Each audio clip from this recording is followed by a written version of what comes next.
सविता की दो बहुएं थी, रानी और शालू। सविता अपनी दोनों बहुओं से बहुत परेशान थी। अरे शालू कहाँ रह गई?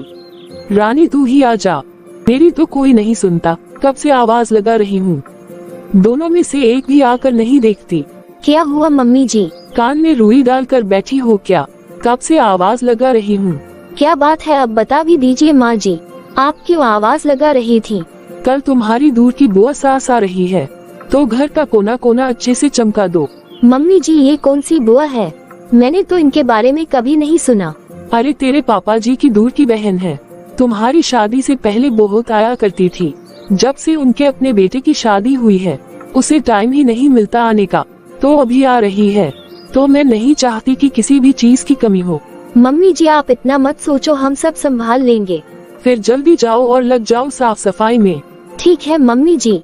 सविता के बोलते ही रानी किचन की साफ सफाई में लग जाती है और शालू घर की साफ सफाई और मार्केट से जरूरी सामान लेने चली जाती है। फिर अगले दिन सुबह, बहू तुम दोनों मिलकर भी काम नहीं कर पा रही, और थोड़ी देर में तुम्हारी बुआ सास आ जाएगी और तुम अभी तक काम खत्म नहीं कर पाओगी। मम्मी जी बस थोड़ा सा रह गया है, बस आधे घंटे में सब हो जाएगा। अरे बातें अगर कम करोगी तो ही होगा ना। फिर थोड़ी देर में घर की घंटी बजती है और जिस मेहमान का इंतजार था वो आ जाती है। दीदी आप आ गई, मैं कब से आपका इंतजार कर रही थी। हाँ भैया हमें तो आना ही था, तू तो आए नहीं। अच्छा तो तूने अपने बेटों की शादी भी कर दी। अरे दीन दुनिया सब भूल गई तू तो। दीदी ऐसी कोई बात नहीं है। अरे सारी बातें खड़ी खड़ी करेगी कि बैठने को भी बोलेगी। हाँ हाँ दीदी आपका ही घर है, आओ बैठो। अच्छा अब अपनी बहुओं से तो मिला दे, मैं भी तो देखूं कि कौन सा कोहिनूर का हीरा लेकर आई है। हाँ अभी बुलाती हूँ दीदी।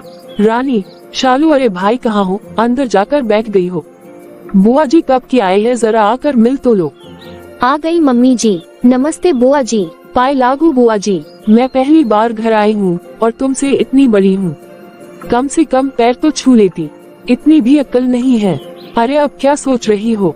अरे बुआ जी क्या बोल रही हैं? तुम दोनों ने सुना नहीं क्या? जी मम्मी जी। अब रहने दो, बोलकर पैर छुए तो क्या छुए। आज तो मैं तुम्हें माफ कर रही हूँ, लेकिन कल से हर रोज सुबह उठकर सबसे पहले अपनी सास और मेरी पैर छुओगी और फिर कोई काम करोगी। जी बुआ जी हम ध्यान रखेंगे। वैसे सविता तू बहू तो दोनों बहुत सुंदर लाए है, पर थोड़ी सी तमीज भी होती तो मजा ही आ जाता।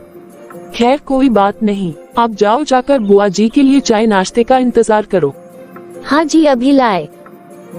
फिर रानी और शालू किचन में जाती हैं और सबके लिए चाय बनाती हैं। दीदी बुआ जी तो बहुत कड़क हैं, आते ही हुक्म चलाना शुरू कर दिया। हाँ सच्ची शालू मुझे भी बहुत गुस्से वाली लगी। दीदी जल्दी से चाय लेकर चलते हैं, नहीं तो इस बात पर भी गुस्सा हो जाएगी।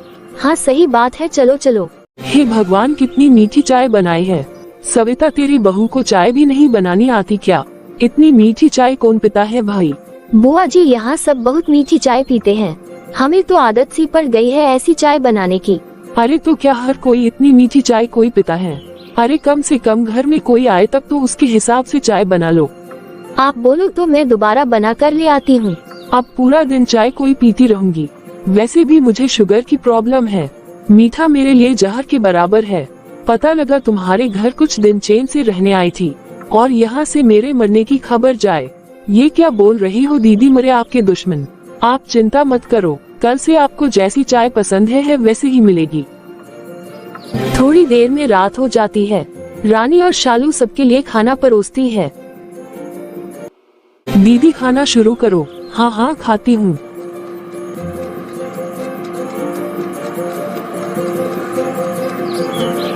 ये कैसा खाना बनाया है? किसी में नमक कम है तो किसी में मिर्च तेज है, और रोटी इतनी सख्त है कि इसको खाने के लिए लोहे के दांत लगवाने पड़ेंगे। सविता तेरी बहुओं को तो कुछ भी नहीं आता, सबको सज धज के घूमना आता है। इस मामले में मैं बहुत किस्मत वाली हूँ।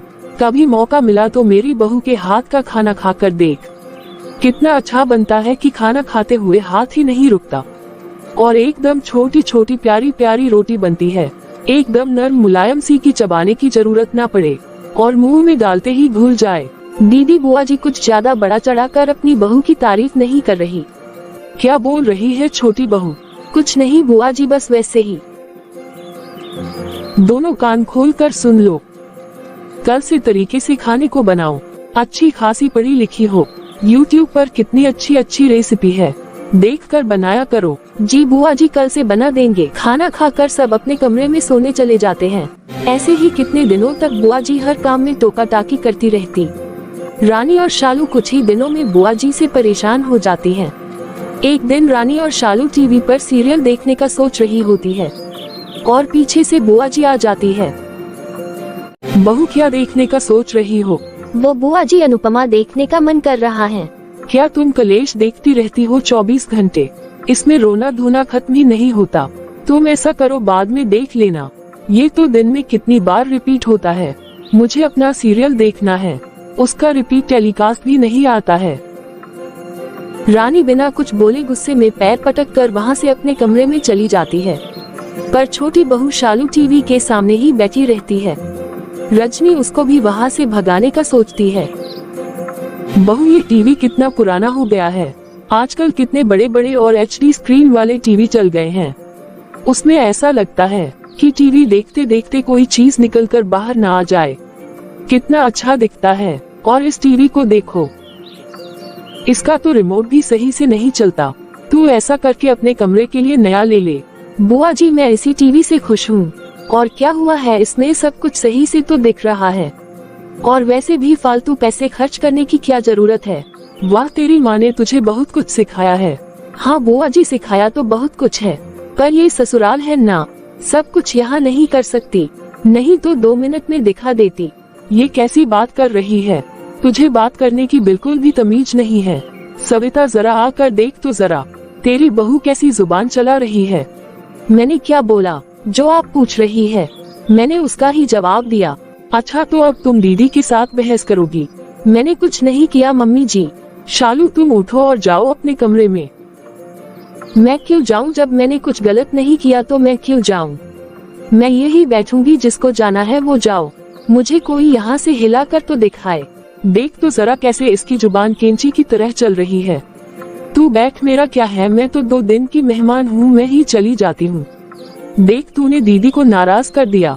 मम्मी जी, आप जानती नहीं हैं, पर बुआ जी जानबूझकर पंगे लेती है और इनडायरेक्ट तरीके से मुझे और मेरी मायके वालों को उल्टा सीधा बोलती है। सविता शालू को टीवी के सामने से हटाने की कोशिश करती है, पर वो टस से मस नहीं होती। ऐसे ही नोक-झोंक आए दिन चलती। अब सब घर वाले बुआ जी की हर बात पर टोकने की आदत से परेशान हो जाते हैं। कुछ दिन ऐसे ही बीत जाते हैं। दीदी, बुआ जी का कुछ करना पड़ेगा। इन्होंने तो हमारा जीना ही मुश्किल कर दिया है। हाँ, बोल तो तुम सही रही हो, लेकिन शालू हम क्या कर सकते हैं। जब से ये आए हैं ना टीवी देखने देती है और सुबह से जो काम करने के लिए पीछे पड़ती है कि चैन से बैठने ही नहीं देती। तीनों टाइम खाना बनाओ, कपड़े धो, बाजार से सामान लाओ और हाँ, कभी कपड़े प्रेस करो। अच्छा खासा पहले धोबी से करवा लेते थे। हाँ शालू, इतना काम तो मुझसे भी नहीं होता, पर क्या कर सकते हैं। मम्मी जी तो बुआ जी के सामने कुछ नहीं बोलती। दीदी, चलो बचा हुआ काम खत्म कर लेते हैं, नहीं तो बुआ जी सुना सुना कर पागल कर देंगी। हाँ ठीक है, तुम चलो, मैं आती हूँ। अरे बुआ जी, आप कब आए? मैं तो तब आई थी जब तुम दोनों देवरानी जेठानी मेरी बुराई कर रही थी। नहीं नहीं बुआ जी, हम तो आपकी बात ही नहीं कर रहे थे। तो मैं तो अपनी सहेली की सास के बारे में बता रही थी। हाँ, मुझे बताने की जरूरत नहीं है, ऐसे ही मेरे बाल सफेद नहीं हुए हैं। मैं तो तेरे पास सोने आ रही थी, तुम दोनों की आवाज सुनकर मैं यहाँ आ गई, पर तू तो पता नहीं मुझे सोने देगी कि नहीं। बुआ जी, आपका घर है, आपका जहाँ मन करे वहीं सो जाओ। आपको मेरे कमरे में सोना है तो सो सकते हो। सो तो मैं अपने कमरे में भी जाती हूँ, लेकिन पता नहीं नींद नहीं आ रही थी। सोचा तेरे साथ थोड़ी देर बैठकर बात कर लूंगी, एक दूसरे के बारे में कुछ जान लेंगे तो सही रहेगा। आपको जो पूछना है पूछ लेना, पर मैं एक भी चीज आपको नहीं बताने वाली। बहुत चालाक बन रही है, बहाने से मेरे कमरे में आकर मेरे बारे में जानना चाहती है, ताकि मम्मी जी को बाद में भड़का सके। अरे किस सोच में पड़ गई बहू, कोई दिक्कत है तो मैं चली जाती हूँ। नहीं नहीं बुआ जी, आज आप मेरे साथ ही सो जाओ, कुछ गपशप ही हो जाएगी।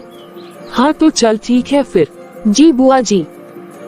बुआ जी और रानी कमरे में चले जाते हैं और बुआ जी जल्दी से बिस्तर पर बैठ जाती हैं। बहू तेरा गद्दा तो बड़ा हार्ड है, तू इस पर कैसे सोती है? ठीक तो है बुआ जी, मुझे तो बिल्कुल भी हार्ड नहीं लगता। क्यों, तेरे मायके से आया है क्या? बुआ जी मैं तो गरीब घर की हूँ, मेरे माँ बाबा ने शादी में कुछ नहीं दिया। ये गद्दा तो मांझी ने शादी से पहले ही खरीद लिया था। तेरी सास की पसंद बहुत खराब है। बुआ जी आप मेरे बारे में बोल रही हैं कि गद्दे के बारे में? मैं भला तुझको ऐसा क्यों बोलूंगी? मैं तो तेरी सास की पसंद के बारे में बोल रही हूँ। सविता को बोलकर इसे बदलवा ले। तू कैसी सोती होगी बहू? बुआ जी मुझे कोई परेशानी नहीं है, बिना मतलब पैसे खर्च करने से कोई फायदा नहीं है। ठीक है, तुम्हारा घर है, जो सही लगे वो करो। अभी रात बहुत हो गई है, सो जाते हैं। मुझे तो सुबह सुबह उठना होता है और तुम तो 8 बजे सोकर उठती हो। बुआ जी जब से आप आए हैं मैं 6 बजे उठ जाती हूँ। चलो अच्छी बात है, वैसे भी बहू का लेट सोकर उठना शोभा कोई देता है। हाँ जी बुआ जी आप सो जाते हैं। पता नहीं क्यों दिमाग खाई जा रही है। बहू कुछ कहा? नहीं बुआ जी। ऐसे ही 1 महीना निकल जाता है और रानी गुस्से में अपनी सास के कमरे में जाती है। मम्मी जी अब बस बहुत हो गया, हम बुआ जी की और रोक टोक बर्दाश्त नहीं कर सकते। हाँ मम्मी, मैं तो बिल्कुल भी बर्दाश्त नहीं कर सकती। तुम क्या, अब तो मैं भी नहीं कर सकती। क्या? तो फिर आप बुआ जी को जाने क्यों नहीं बोलती? नहीं बोल सकती। अगर ऐसा हो सकता है तो मैं तुमसे पहले ही जाने को बोल देती। पर मम्मी जी अब क्या करें? पता नहीं मुझे। 1 महीने के लिए सविता के दोनों बेटे बिजनेस के सिलसिले में बाहर गए होते हैं और आज एक घर वापस आ जाता है। आंटी जी आप यहाँ, आप कब आई? आंटी जी, पर ये तो आपके दूर की बुआ जी है। नहीं शालू, ये तो मम्मी की सहेली है और पापा ने आंटी जी को अपनी मुंह बोली बहन बना रखा है। इसका मतलब हम इतने दिनों से बेकार में बुआ जी के कहने पर घर का सारा काम कर रहे हैं और जो आज तक हमारी सास ने हमें कुछ नहीं कहा वो सब कुछ बुआ जी ने हमें सुना दिया और हम चुपचाप सुनते रहे। आपने कुछ क्यों नहीं बताया मम्मी जी? अरे कैसे बताती, ये इसका ही प्लान था कि तुम जैसी नालायक और कामचोर बहुओं को कैसे ठीक करना है। सविता की तुमने एक नहीं सुनी तो मुझे ही आना पड़ा। अब तुम घर का सारा काम करना सीख चुकी हो, सुबह जल्दी सोकर उठ जाती हो और खाना भी अच्छा बना लेती हो। बस यही सब सुधारने आई थी। मेरा काम पूरा हुआ, अब मैं तो चली अपने घर। मम्मी जी अब तो हम अच्छे से घर संभाल लेते हैं, अब और बुआ जी का अत्याचार नहीं सह पाएंगे। हमसे गलती हो गई, हमें माफ कर दो। हाँ जी मम्मी जी सॉरी। फिर बुआ जी अपने घर वापस चली जाती है और दोनों बहुएं अपनी सास का बहुत ध्यान रखती है, साथ में घर भी संभालती है। जब सीधी उंगली से घी नहीं निकलता तो उंगली टेढ़ी करनी ही पड़ती है। आया समझ?